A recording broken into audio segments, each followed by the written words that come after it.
Tales. Whoop, whoop. And of course, I'm here with my co-host, Amy. Amy, tell us what's up. Where are you, my friend? What's up? Hey, what's up? What's up with you, Janine? 20 minutes away, and I still can't see you face to face. I have to get on a video call to see you. I'm just anxious and excited to have the other coast represented today. That's right. Mm-hmm. So we have Angela here. So Angela, tell us about yourself, where you're from, what's your business, everything, and how do we know you? Okay, hello. My name is Angela Jacobus. My business is Travel That Matters. My mother and I are business partners, and we focus on meaningful travel. I know Amy and Janine both from our professional network that we are in together. That's really amazing. And Amy and I have traveled together to Africa. But Janine, I need to get to know better. This is super fun. Yeah, I will go to Africa with you guys. Yeah. Okay. As long as we have nice tents. Yeah, Amy had a little harder time than I did with the bugs. Oh, what's your bug story? Oh my gosh. Oh no, Angela has a way better bug story than I have. You absolutely have a way better. I mean, I have a good one because I had a heart attack, but Angela's just wait. Yeah. Okay. Hey, Julia. So anyway, we have the toast first. Hey, I know you're on the West Coast, but I only have a soda. It's earlier. That's okay. No day drinking for Angela, but that's okay. That's okay. 3:00 in the afternoon on the West Coast, right? It's Friday. I should. Right after this, I will. So anyway, Angela, I want to hear the bug story. All right. Okay. So here's a little tip. No matter what kind of tent you're in, when you're on safari, turn off the lights. Do not have the lights on when you're at dinner. Yeah. Have all the lights off. Because I wish I would have known that. And it was just full, like inside the mosquito net, outside the mosquito net, big bugs, small bugs. But the one that was problematic was a scorpion.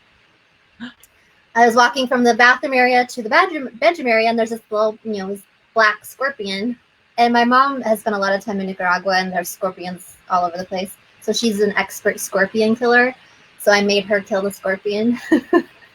Oh my gosh! So, and I actually wanted to get someone to help us get it out. Just not kill it, but get it out. But you don't have any. There was no phone or anything, and the only way to get someone's attention was to do this emergency horn. And I wasn't gonna do an emergency horn for a scorpion, so. Oh, I would have honked that horn. I would have been like, honk. My mom was awesome. She smashed. You what? Oh, you must smash it. And just smash it with her shoe, with her. I don't know your mom, but I think she sounds really cool. Oh no, she's the weakest cool. She's wicked cool. She's my mom. She adopted me, and so essentially Angela and I are related. Yes, we're sisters. I think we had full disclosure and all that. Full disclosure. I want to say hi to Ann Berry. She says hello. Oh, that's her. That's mom. That's mom. That's hi, mom. I miss you. I miss you. Scorpion killer. We have the scorpion killer on the. She is the scorpion killer. Yeah. So and the most calm. What? And she's ridiculously calm. I mean, ridiculously calm. She's like, it was a scorpion. Yeah. And I'm like, a scorpion. So what could have happened if you would have stepped on that scorpion? That's what I want to know. I certainly would have been blowing that emergency horn. That's for sure. We got an emergency horn. Will it kill you? Do scorpions kill you? I don't even know. I just feel like an idiot, but I don't. I mean, in all the movies, they're like the scorpion is coming up to get you. But is it immediate death or no, or just really inconvenient? If you get I think it depends on the scorpion, and from what I understand, small baby scorpions are more poisonous than adult ones, and so if you got stung by a baby scorpion, you might be in bigger trouble. I think it depends on if there's some sort of antidote nearby. I mean, I'm guessing at the camp they had stuff for scorpion bites. I was going to say, that was never brought up. Do you think that was maybe a thing? I'm trying to find us so I can do our share thing. See, I'm getting a little bit of feedback, so I'm going to try to put my headphones on and see if that helps. But so, Angela, you travel a ton, right? Yeah. And what are some of your favorite locations, destinations? Oh, I feel like anywhere I haven't been. Yeah. But actually, as a female solo traveler, I really love Kyoto. Okay. I felt really safe, and it has a lot to offer as far as like the culture, the ancient culture plus the modern culture of Japan. But it's accessible, it's smaller. There's really cool day trips you can do from there, and being if you are a single woman traveler, it's really a great place. We were supposed to go as a family to Japan this June, so we postponed it for a year. So I'm excited. Yeah, well, the kids have school, so really, my daughter's graduating from high school, so this is really, it's kind of now or never. Not never, but you know what I mean. Yeah. It is hot because I traveled. We go to Taiwan quite often because we have a business there. Man, it is hot as the sun in Taiwan, like as the sun. Yes. Right? I could not believe how hot it was. But in Japan's the same way. Yeah. Well, I was there in the winter, but or Kyoto in the winter, but I actually have another Japan story. Like when I was a kid, my brother and my parents were divorced, and so my dad was a fighter pilot in the Air Force, and he was stationed in Okinawa, Japan, and we flew by ourselves from California through Tokyo to Okinawa. How old were you? Like 10. And my brother was 12. And then we just had like the best time in the Tokyo airport because they just let us run around and like gave us free soda and ice cream and stuff. And we were like the other kids who were traveling alone. But my most memorable moment was this is the 80s. So, kids were allowed to do stuff. And so me and a friend of mine we lived on base, and we walked off base to a little shop. And it was, we were just walking around, and these little schoolboys saw us and like were just so like just taken aback, and like he came up and touched my hair, like he like never seen somebody with blonde hair before, when it was untreated blonde. So that's between us. Secret safe with us, Anna. Your secret is safe with us for sure. Yeah, that's funny. Well, of course, more people travel to Asia now than back then. I mean, they see a lot more Western tourists, but my husband brought my niece and my daughter to Taiwan last year, and my niece is, I don't know, she's like 5'10", blonde, whatever. And he said that a lot of people was still like, really staring at her and stuff like that, like unexpected. I guess not as many people. Taiwan's kind of like a hidden gem. People don't really know to go there. And it's anyone out there it's amazing. It's amazing. It's an amazing country. The people are fabulous. It's very, I don't know, it's just gorgeous. And I know it's off the beaten path, but if you're really looking for a place that's not, there are a lot of Chinese tourists, but not a lot of Westerns, so it's kind of a cool place to go. And Taipei is amazing, but anyway, I haven't been to Taiwan yet, so it's on my list. Yeah. Well, I'll give you some tips. I have to tell you, so Tim and I, you guys are going to get a big kick out of this, and especially because you guys know me and Julia, and certainly Mom. Tim and I went to Cambodia in May of 2018. I have to do the whole thing. It'll be 2 years this May since we've been there. We had never been there. I've also never been that hot or sweated so much in my entire life. So we're on this tour, and we're getting off the bus. So I have something to show you guys, and you will laugh. I think Ange came close to seeing me like this. So this is what I look like. Oh my gosh, you're beautiful. Oh my gosh, that's so funny. Humidity. Awesome. Yes. So you got off the bus, right? So you got off the bus, and these beautiful so they come up to you after you do your tour, and they're like, "Here, buy."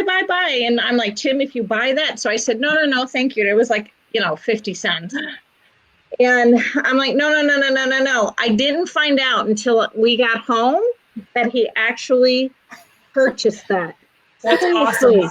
That's amazing. Look, it was so freaking hot. Yes.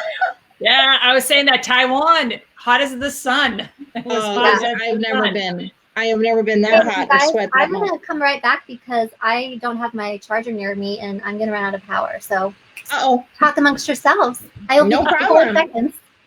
no problem. So Oh, go ahead. So how was Cambodia? Like, what was that experience like? It was absolutely changed us for the better. Beautiful people, beautiful country, the history, the tragedy that country has seen, the Oh, yeah. absolute devastation and death. For someone like me, that's a really hard thing to take. So, but it was beautiful. A beer is 50 cents. They only take American money because because if you bought local money, you would be carrying around suitcases and trunks full of cash because it's not worth anything. So they really only want American money.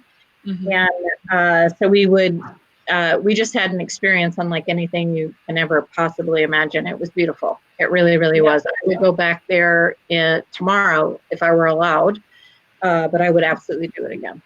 Yeah, I'd love to go. And Vietnam too is certainly on my list. And my husband's been there. My husband travels a ton for work.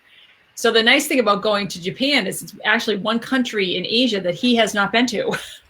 Like anytime we go anywhere, he's been someplace like 4 times, but for work. But still, it's not like it's brand new for him. So when we do finally get to Japan, it will be nice because when he gets off the plane, it will be brand new. All of us will be having the experience together rather than him like, oh yeah, that's that and that's that, or So that will be good if we finally get to do it. Yeah. You will. Yeah. So Angela, you've been in the travel business for a while. But did you travel a lot before? I know clearly you were traveling when you were 10 to Japan. But prior to that, were you traveling a lot? And how has the experience changed? Like, was it more by the seat of your pants? Are you the type of person who lands somewhere and then figures it out? Are you a planner or what type of traveler are you? Last week I commented on Julia saying she's more adventurous as a solo traveler than I am. Yeah. And she didn't agree with me, but So I've lived other countries. I lived in South Korea for 2 years and I lived in Bangladesh for 11 months. And so talk about like having people think that you are an unusual human being. Bangladesh, I was like so much attention just living, But so I think that's what she means. But like I always if I'm traveling alone, I know where I'm going. People are expecting me.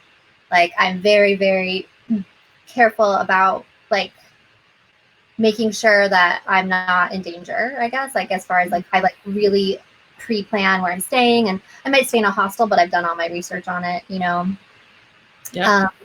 but if I'm traveling with a buddy, then I can be like when I was backpacking through Southeast Asia, then I wouldn't necessarily know where I was going to stay the next town until a couple days before. But if I'm by myself, I like to know where I'm staying. Have you had any like really hairy experiences traveling? I don't want to be like scare people, but I'm curious. Like, I want to hear. Have you had anything like that? It's been like I have a really crazy story. So I was in Utila, Honduras. I was getting scuba certified, and I was by myself, and I had a room like where the scuba center had, where you could stay. And it was on the second floor, and there was like a little space between the building next door. Talk about hot. And so I had the window open, and I was laying on the bed next to the window, and then I see this hand come through the window. And I was just like oh my God. Oh my God. Did you hit it with a shoe? Did you take your shoe and like just whacking it with a shoe? And I was like, there you would have. Well, and it's funny because it ends up being, I recognize this guy who I'd actually chatted with earlier on the balcony while I was on my laptop, and he was like not sober. And I was just like, this is not okay. I was like, you need to go. And I just like pushed him back and I closed the window, and then I just like freaked out forever. And then I talked to the people later and told them, like the people who manage the property and the school, and apparently he had like broken in next door and like come over through a window and was like on some sort of psychotic break or something. Oh my, no, he really wanted you, Ange. No, Oh my it was, goodness. he was like trying to get into a room with a spoon. Like, I don't know. Do you think could he just been really drunk and thinking that it was his room? He was definitely altered in some way. Like, yeah. I had that happen to us. Like Connor and I were like, I don't remember where we were, maybe New York City, but the president was trying to get into our room, but he was just drunk. Like he was just confused and whatever. And I'm like, you know, and then he ran away when I was like yelled at him. But that's terrifying. Yeah, it was pretty scary. I just like didn't even know what to do the rest of the evening. I did not sleep, you know. And then I moved to a different place after that. Like I was like, I gotta stay somewhere else.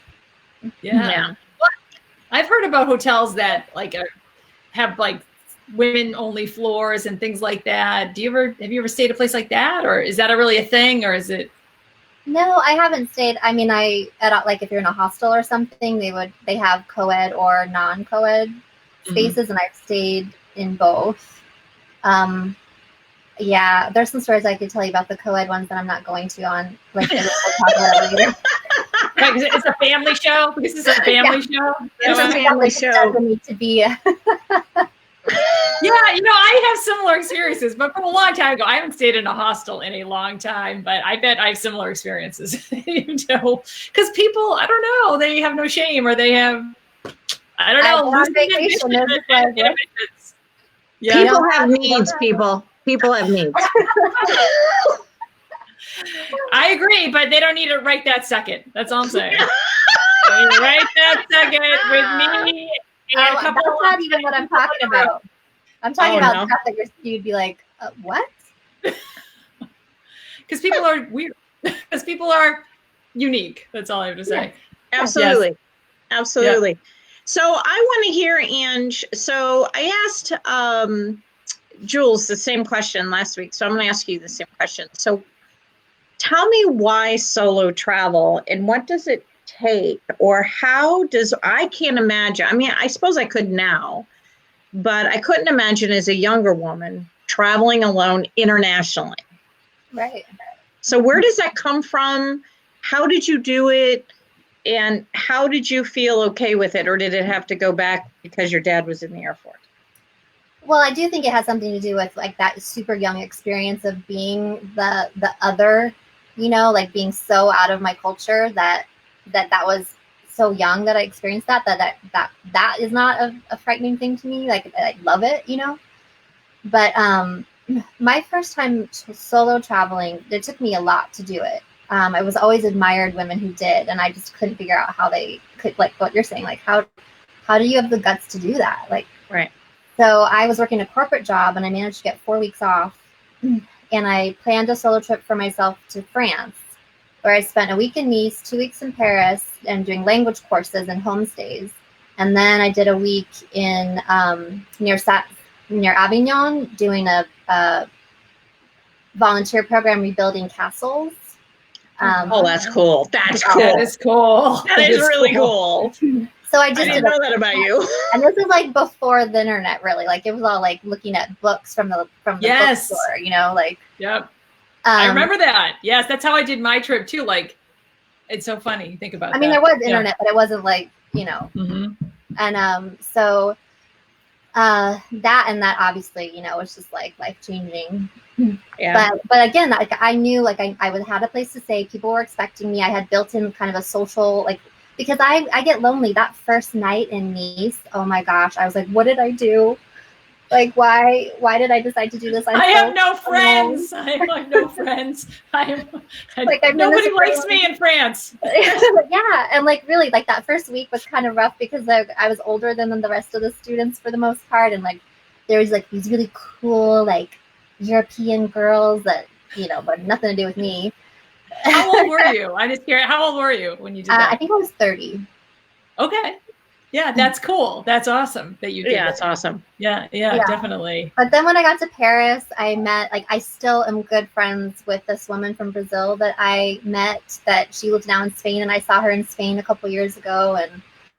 And So yeah, and then another friend of mine that I met at the volunteer program, she lived in Portland where I lived, and so I would see her, and you know, like these friendships that were made years and years ago because the other women that are traveling solo, you know, you connect and you bond and you become friends for life, you know. Yeah. Do you feel people put themselves out there to meet people and like really try to make that connection? Do you find that, or is it a mixed bag? Like some people do, some people don't, or yeah, I think it's mixed. I think it depends on your personality. Like I'm somebody who needs like to have a buddy to feel comfortable. So luckily I've usually found them, you know. Like, you know, when I was in Kyoto, telling you that Kyoto trip, I stayed in a guest house in a female room that a friend of mine had stayed at before. And so I ended up befriending some of the women that were in the same room with me at that guest house. And then we did day trips together and stuff. And so that's just sort of how it's been for me when I'm by myself. But I'm very particular about where I'll go alone, and I pre-plan it. yeah. And you have to be. I mean, I know it's nice to say we can do anything we want. You do have to use your head.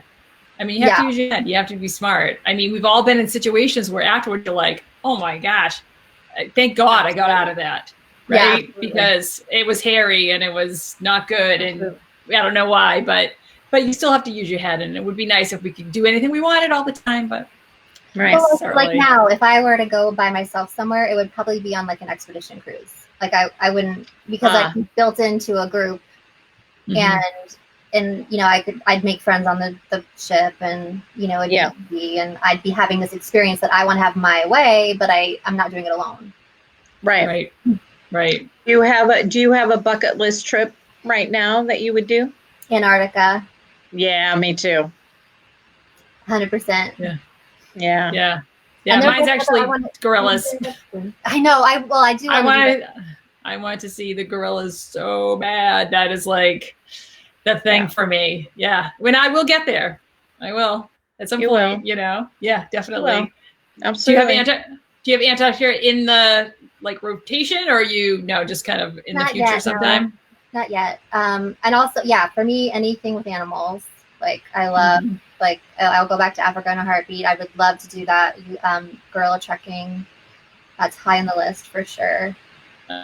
What's the most like far flung place that you went to, like really off the beaten path? Bangladesh. Other people, most people don't go to. No. I was in the city. I was working there, so I was living there. And there I was like the only foreigner sometimes. And oh, really? And when I took the job, I didn't do my research. This is the one time I did not pre-research. I just got offered. I got offered an opportunity, and I said yes. And then I was like, "What did I do?"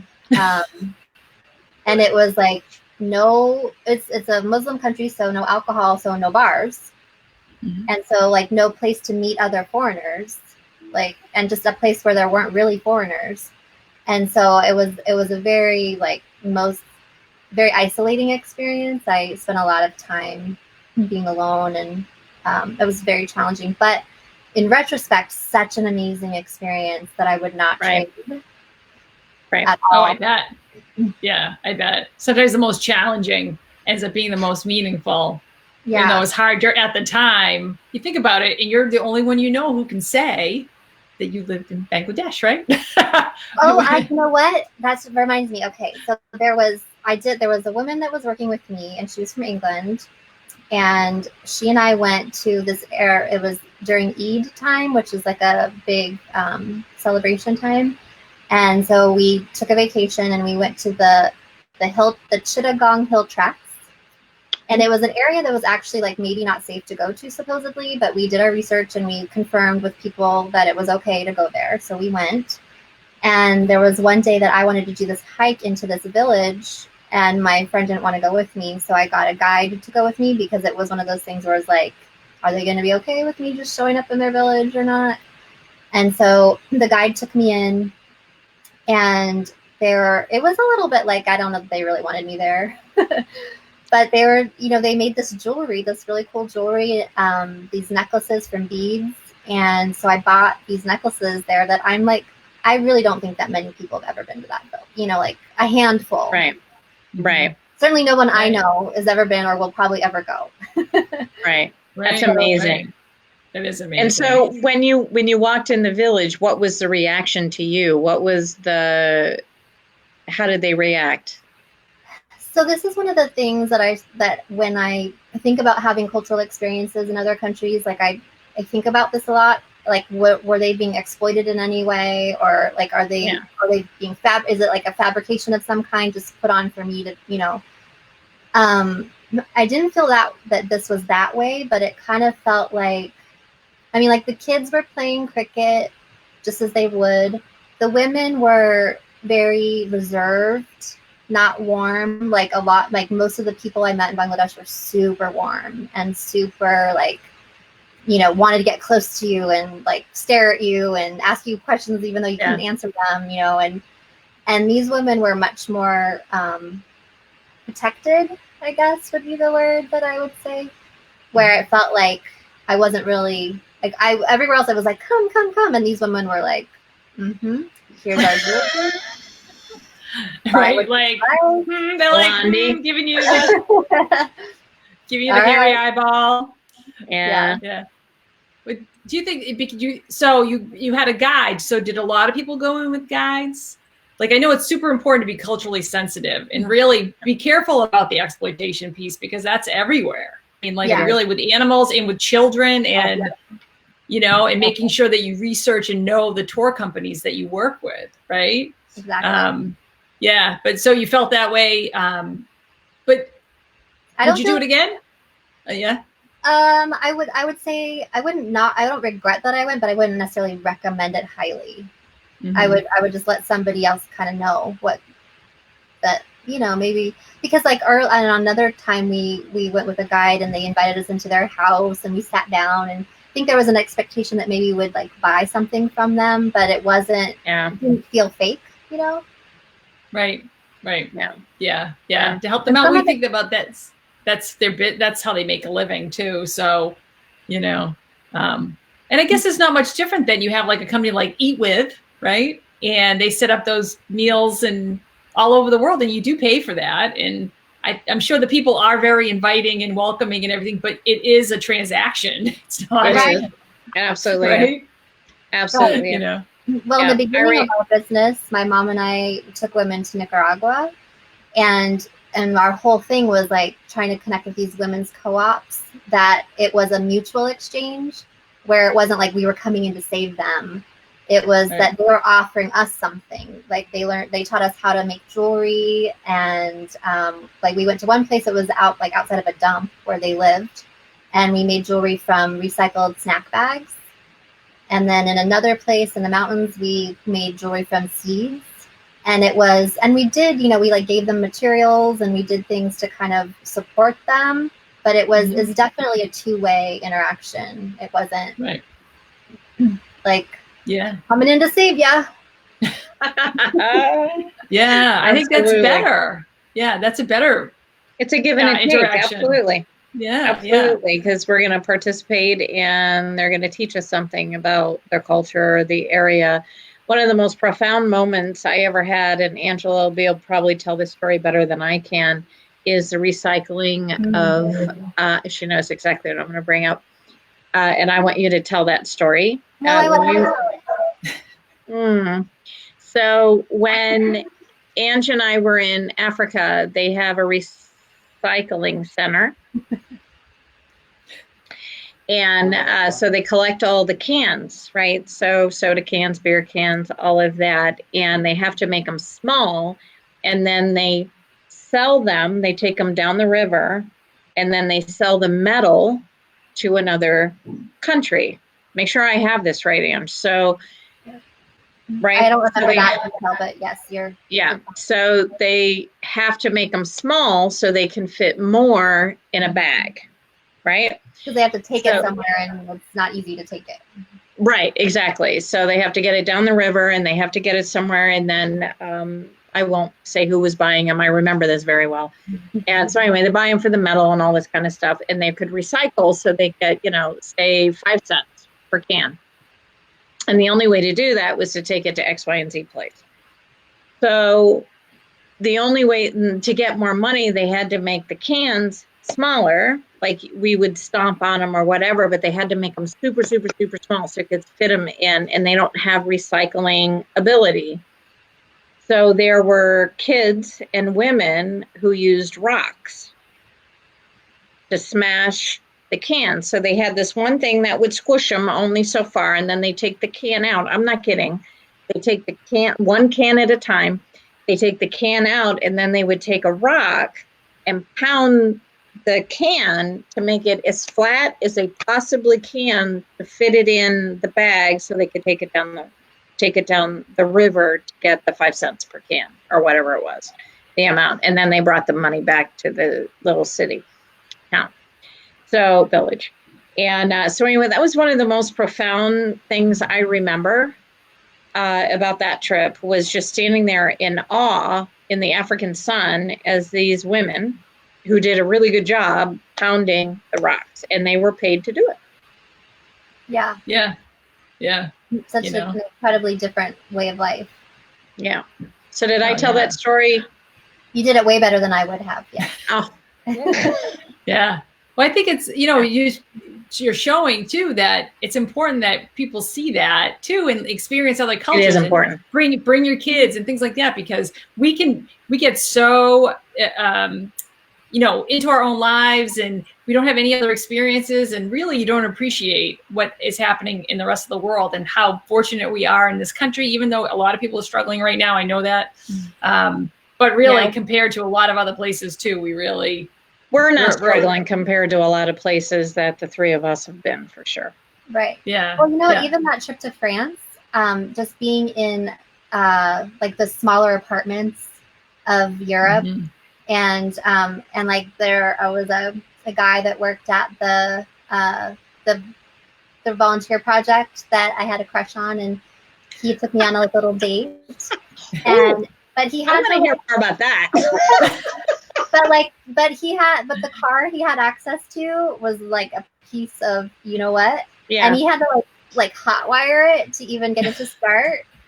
But it was like he had a car, and so when I got home, I was living in Orange County, California, which is like very status oriented, and I had a Saturn that was like roll down the windows yourself, like lock it, like hold the handle and lock it, and I like really wanted a new car. And I came back and I was like, my car is great. Your car is perfect. Yes. I do not need a BMW. It's like a Mercedes. Like, right? To whatever, right? Yeah. Well, that's what travel does to you, is it opens your horizons and makes you see how lucky we really, really are. So on some of these dark days that we're having in America, I can still go to the grocery store and fill up my cart and bring food home to my family and feed my family. Trust me, nobody in this house is starving or without liquor and or wine for that matter. So we're one of the lucky ones, as much as we want to complain about it. So I get it. Well said. She's American. She lives in Spain right now, in Malaga, and they've been on lockdown, like where they're not allowed to leave the house except to go to the grocery store or the pharmacy. And I talked to her last weekend, and that had been 5 weeks, maybe. I think, is that right? And they were extending it for another 3 or 5. Yeah, and, it's wild. Yeah, that's crazy. I just want to say, Julia has a couple of comments. She said, hostels are a necessary evil for backpackers, and never again, ! Like 3 times. And she also said amen to what you both said. Oh, and Ian said those experiences are so eye-opening, which is true. Which is true, and that's really well said. So on that note, it's about time for us to go. So Angela, tell us where people can find you if they wanted to find you and your company or say hello. Tell us your social and website and everything else. Okay, well, on Facebook, we're Facebook/Travel That Matters. That's easy. Travel That Matters. And our website is travelthatmatters.net, not .com. And we're on Instagram as well, Travel That Matters. Okay. But Facebook is more active right now because we're in the middle of a 30-day connection challenge, and we're going live. Today was day 19, so we have been going live every day, and I can't wait. Same time every day, or you go the same time every day, or? Yeah, 1 p.m. We went a little bit later this week because we had a conference that we were attending virtually, so we were later. But 1 p.m. Pacific. On Sundays we take a break, and so we don't have to get camera ready one day a week. Well, that's great. So anybody who wants to check it out, go to Travel That Matters at 1 p.m. tomorrow Pacific time, right? And say hello. Yes, but thank you so much for coming on, and it was so much fun. And cheers to you. And have a nice weekend. Cheers. Thanks. This was fun. Bye. And thank you, everybody, for coming to Wicked Awesome Travel Tales. And we'll see you next week. Bye. See ya.